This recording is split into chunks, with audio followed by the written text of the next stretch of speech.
Hey Gemini, welcome to your love and romance reading for October 2021. Now I'm saying October 2021, but I have to tell you, the energies that I'm feeling right now, just intuitively, energetically, it's a lot of the reason why I've been away. I will talk about that later in another video.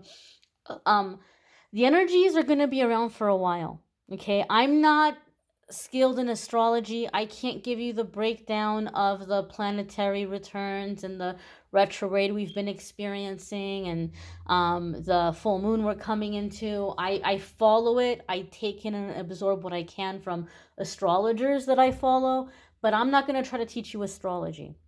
I'm just telling you intuitively from the energy and from what I'm feeling. I feel this energy is going to be around the next 3 to 6 months for a lot of us. So even though I'm reading for October, don't be surprised if these aren't like reoccurring themes that are going to be coming up for you for the next few months for a lot of you. If you are very skilled in astrology or very knowledgeable, please, my darlings, by all means, feel free to educate us in the comments. We're all here to learn. So if you know anything or if you can explain that, yes, this energy is going to be around a while, you can break it down for us and let us know. I'm just telling you intuitively, energetically, we're going to be dealing with this energy for a while. But we're going to see what's coming up here for Aquarius. Gemini. Gemini. It's a Gemini reading. Gemini, Sun, Moon, Rising, and Venus. Okay? A lot of people like to check out the Venus sign. We're incorporating that as well. I feel like one more shuffle here. No, I lied. One more. Okay, that feels right. That feels right. Let's see what's going on here.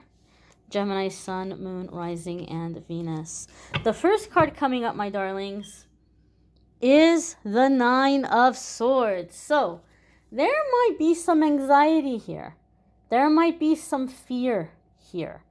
I have to be honest with you, Gemini. The vibe and the feeling that I'm getting from this card is that a lot of you have been in a relationship or you've been waiting for a person and you've been looking at it like you're waiting for them to get it together. You're waiting for them to wake up. You're waiting for them to step up. And I feel like the Nine of Swords is you're having this moment where you're like, oh my gosh, this is something that they're not going to change. Like, this is it.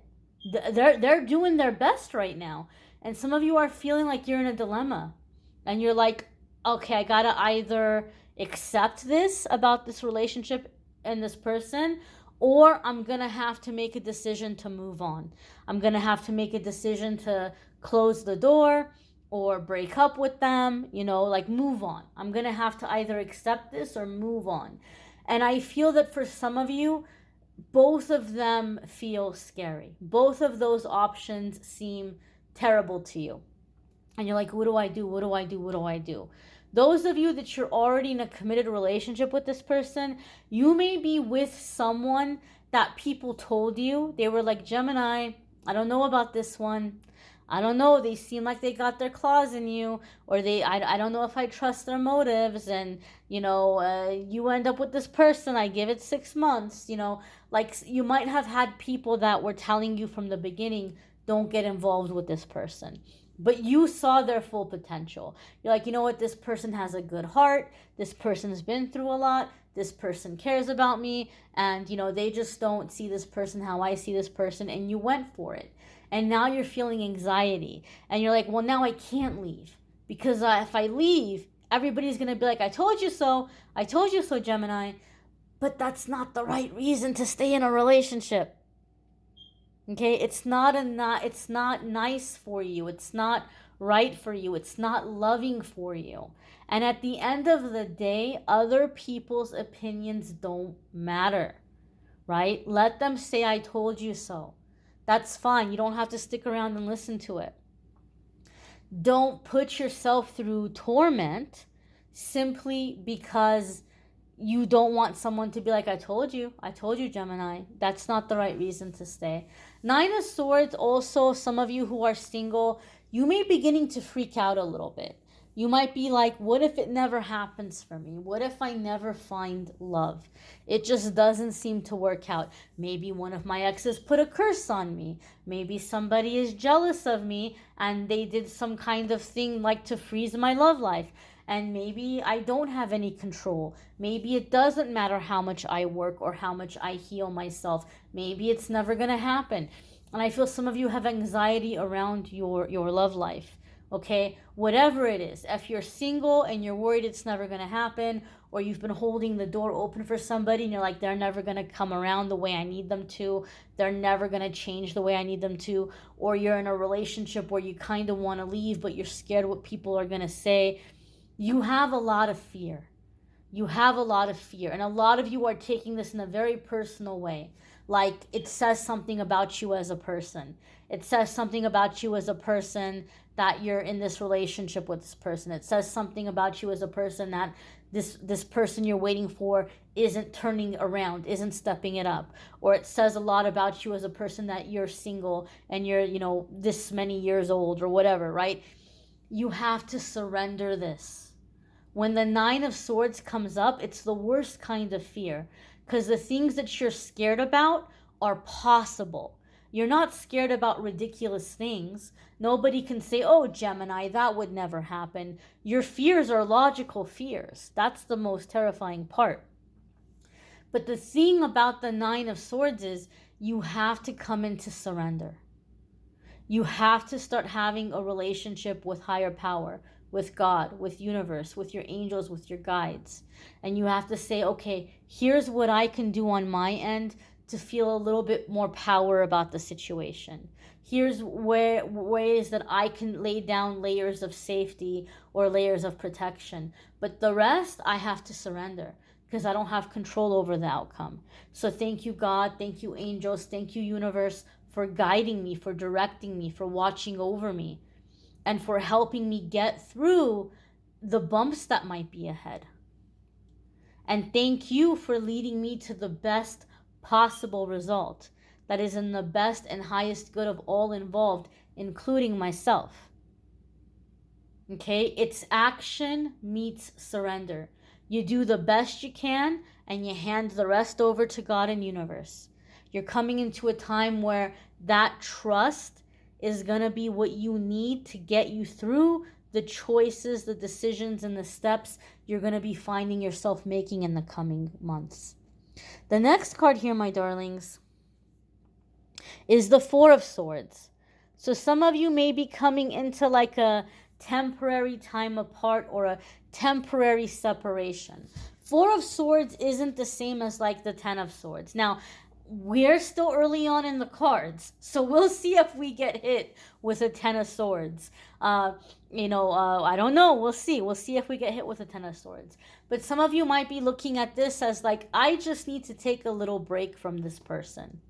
I need to take a little bit of a break from this person, and I need to do what I need to do to get grounded, to figure out how I feel, to figure out what I want.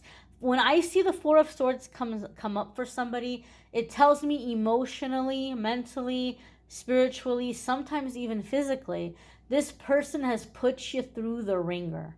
They've put you through so much, or life in general. Maybe not just this person, but life in general. And you may feel like there's so many people getting involved in this situation. Everybody's giving you different opinions, and you're like, holy moly, who do I listen to? And you're just like, I can't listen to anybody right now. I need to disconnect. I need to get away from the chatter. There's just too many people talking at once. There's too many voices, too many opinions. I just need to be alone for a little bit. And I need to take a break from this person. So whether some of you are coming into deciding to take time apart in a relationship, maybe you're looking at like a temporary separation, or you know what, why don't you go visit your sister or your brother for a couple of weeks, or I'm going to go visit my parents for a few weeks, or, I'm just going to, take a little bit of a road trip and clear my mind. Some of you might be deciding to spend time apart from someone because you're having to think about it. You're having to figure out what you want to do and how you want to move forward. It is super duper important, Gemini, that in this time of rest, in this time of having a break from other people and having this alone time, that you make time for prayer and meditation and making your spiritual connection and allowing your spiritual team to guide you. Okay? Super duper important. I feel here with the Four of Swords, some of you are at the point where this worry is making you sick. Like you physically feel ill from the stress and the worry. And so Spirit is saying, give yourself that time out. Give yourself that baby step. Give yourself that space. Those of you that are single and you've been getting very worried that what if there's nobody for me? What if it's never going to happen? What if there's some curse? The Four of Swords is telling me that you're around people that are making you feel like life is hopeless. You're not good enough. The world sucks. You can't trust anybody. It's never going to get better, right? They're just people who are really jaded, really bitter. They may say things or do things that like it's constantly a blow to your self-confidence or to your self-esteem. You got to get away from these people. And I know sometimes it can be hard to do. Sometimes you live with people and you can't leave your living arrangement because of money, because of finances. I get that. I've been there in my life in the past. But you can separate yourself. You can choose not to exchange energy, not to engage. You can find ways to keep busy. Even if it's through doing housework or taking a step back and spending time in your room or spending time in the backyard or on the porch or, reading or, just coming up with some excuse like I'm busy doing this right now. That doesn't mean that they're not going to come in and they're not going to try to, hey, what are you doing? Or I need this or I need that. That might still happen. But separate the energy as much as you can. A little tip here from my experience that helped me one time. I was in a really negative living situation that was really bringing me down some years ago, and I couldn't get out of it just then. I couldn't afford to leave. I just had my little earbuds in, and I would wash dishes, and I would clean, and I would make myself something to eat. I'd sit down. I would do everything with my earbuds in. And then so if anybody was talking to me, I couldn't hear them. Even if I could hear them, I couldn't hear them, if you get what I'm saying, right? So then eventually they just stopped talking to me. Oh, look at her, like she's a weirdo. She's walking around with the earbuds in her ear. That's fine. Let them think I'm a weirdo, right? But it gave me the separation that I needed. So you can find ways to like not engage with the people that are bringing you down, or even within this relationship. You're needing this time apart, you're needing a break, and you're like, I can't go visit my parents, or I don't have anybody that I could go visit, or I'm stuck with this person in the same apartment or in the same house. You can find ways to separate yourself, okay? But make sure that in that you're making time for, as I said, prayer and meditation, okay? Your next card here is the Seven of Pentacles. And this is doing some hard work, right? This says that hard work is going to be rewarded. Hard work is going to pay off. I do feel some of you are headed towards divorce. I don't know why. I feel this is especially true if you're a cross watcher and you're dealing with a Gemini who's a male or has a lot of masculine energy. I feel that Gemini would be heading towards divorce. That doesn't say that wouldn't apply to any female or feminine Geminis, but for some reason, I'm getting like this energy here of, okay, all right, I have to look at how I'm going to take control of my finances, how I'm going to take control of my financial obligations, how I'm going to protect my assets, but also be fair. Also be fair. So maybe some of you are like, oh, holy moly. Well, what if my partner's leaving me? My partner's a Gemini. Maybe they're thinking about divorce. We're two Geminis together. I would say if that's the case, I would say this. The Gemini that is preparing for divorce or considering divorce, I feel for whatever reason, it's very important to them that it be done in a fair way.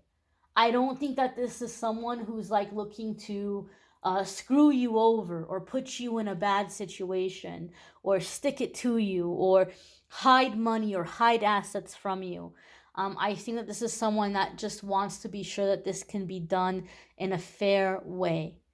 Right? Or you, Gemini, you might be wanting to leave the relationship, but you're like, how can we do this in a fair way? How can we do this in a balanced way? And so some of you might be starting to take some steps and like looking for a job where you're going to make more money, or starting a business or something that's going to give you more income. So you might be looking at the financial aspect of things in the separation, or to get separated, or to get freedom from the situation. Some of you are giving it one last final try. And you're like, well, we're going to go to this counselor, or we're going to take this couples workshop, and you're giving it one last final try. Some of you, this relationship is exactly, it's not romantic, but it's exactly the relationship that's been holding you back from success in your love life. Sometimes we're blocked because there are people that have taken too much of our energy. They're taking too much of us. There's nothing left of us for a relationship. And maybe you've heard it. Maybe somebody may have said, you know what, I really like you, Gemini. I'd love to date you, but you're already in a relationship with your parents. You're already in a relationship with your sister, right? Not romantically, but like they call and you go running, or you can't do things because of what they say, right? And so it's like there's no room for a relationship because of this connection. Or sometimes it's a friend. Sometimes it could be a friend, and it's so you're separating once and for all from the relationship that has been blocking your romantic joy, right? You're like, I want to feel romantic joy, and this is getting in the way right now. It's not going to change. Some of you might be making one last final attempt by way of, like I said, some kind of counseling, some kind of therapy, some kind of workshop, so that when you do walk away, you're like, you know what? I did everything that I could do. I gave it 100%, and I'm not going to look back, and I'm not going to say to myself, oh, what if I would have done this instead? What if I would have done that instead? You're not going to think that anymore. You're not going to worry about that anymore, because you can honestly look yourself in the mirror and say, I did everything that I could do, but this just was not meant to be. And I'm sick and tired of being lonely and sad and stressed out. I want to be happy, right? You guys, some of you hear me talk about the Ace of Cups, that the Ace of Cups for me is when we turn our karma around, and we're like, now we're ready to learn from happy karma, from love, from joy, instead of painful lessons. You're coming into that energy, that happy, like I'm ready to be happy. I'm ready to be loved. I don't want to do this pain stuff anymore. Your next card here, Gemini, is the Five of Cups, right? So there's some loss here. There's some sadness. There's some mourning. You're not super happy about how this is happening or how this is turning out. And I feel it's like this person did not meet your expectations. And I'm going to say something that it might not make sense to you right now as I'm saying it as you're watching the video. It might not hit you till later. But one of the meanings of the Five of Cups is to mourn, is to grieve. Yes, there's the lesson of look at the blessings, look on the bright side, right? Look at the good that came out of it, and absolutely do that. But Five of Cups also comes in with the energy of like grieving or mourning, sadness, loss, grief, okay? One of the things you're going to have to do to really open up to the better relationship, those of you that this person did not meet your expectation, they did not deliver, They did not step up. They let you down time and time again, but then they showed you this different side of them.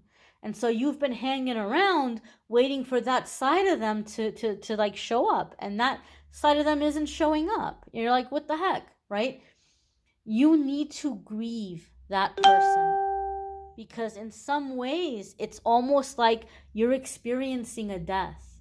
That person that you fell in love with, that person that you trusted, that you let into your life, that person that you've been holding out for, you're like, holy moly, that person does not exist. They are not that person. They are not the person I thought they were, or they're not the person they were when I fell in love with them. Right? They're going a different route. And so you need to let yourself mourn the love that you lost. Because it's like this person was here 1 minute, and now all of a sudden their body is still here, but they're gone. They're nowhere to be seen, and they're not coming back.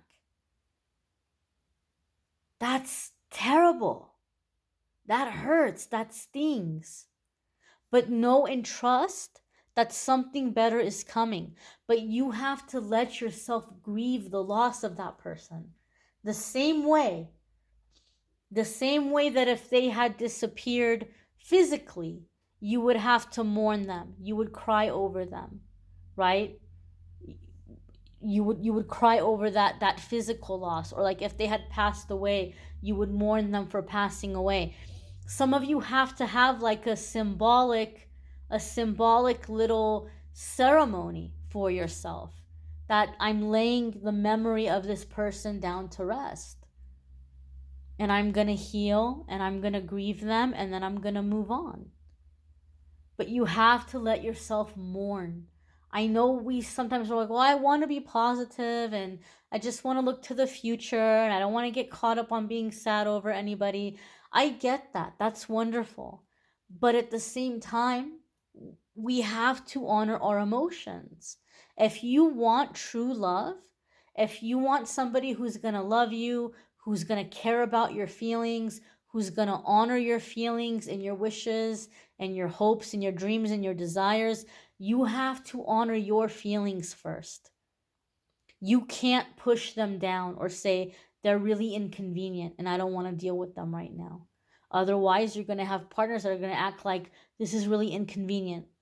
I don't want to talk about this right now. I don't want to deal about this right now. How many of you have heard that? I'm not having this conversation right now. It's a mirror to you of what you've been doing with your feelings. So you have to let yourself mourn this person. You have to let yourself grieve. You have to honor the feelings that are coming to the surface, and then the better relationship comes in. Okay, your outcome here is the Strength card. Some of you could be calling in or manifesting a Leo. If you have a Leo placement in your life, you may be choosing to focus on that area of your life, and you may be encountering a significant soulmate through that area of your life. But the Strength card overall is loyalty and commitment. But there's an energy here of like embracing your vulnerability and giving yourself permission to put yourself out there, to go out into the unknown. And in that process, in that journey, you meet your allies. You meet the people who have your back. You meet your protectors, the people who are going to be ride or die, right? You meet that as you put yourself out there in that way. So you're going to have to be strong. But the more that you can be committed and loyal to yourself and your feelings, this is what's important to me. I need to be with someone who's going to acknowledge that and respect that and have my back. The more that you can be true to yourself, you're going to manifest that person when you don't accept less, when you stop tolerating or accepting less. Okay? I know it's heavy energy. It might not be the happiest of readings, but know and understand, my dear, that this is where you're headed. This is what you're calling in. Commitment, loyalty. This is eternal. This is an eternal soulmate. Right? There's honor, there's courage, there's love, there's toughness, but also gentleness, with the Strength card. It's a beautiful dynamic. It's a beautiful energy, right? Loyalty and commitment. Someone who's going to be loyal to you. Someone who's going to have your back. But you have to be loyal to yourself first, okay? You may want to check out your moon sign, your rising sign, your Venus sign. If this isn't your Venus sign, you may want a private reading, which you can schedule with me by going to calendly.com/amethystangelite. Some of you have reached out, especially in my absence, trying to make sure I'm okay. Thank you guys. I'm trying to get through the emails and respond to everybody. And some of you have been really generous and been asking about sending a donation or a tip. I really appreciate that. If you want to do that, you can just go to PayPal and send a tip or donation using my email address, amethystangellight@gmail.com. I'll have that all in the description of the video. And don't forget, guys, the weekly forecasts, okay? Those are going to be starting up again. And the weekly forecasts, I talk about everything other than love. So be sure to check those out as well. I thank you all for watching, liking, sharing, commenting, subscribing. Be well, my dears. Bye-bye.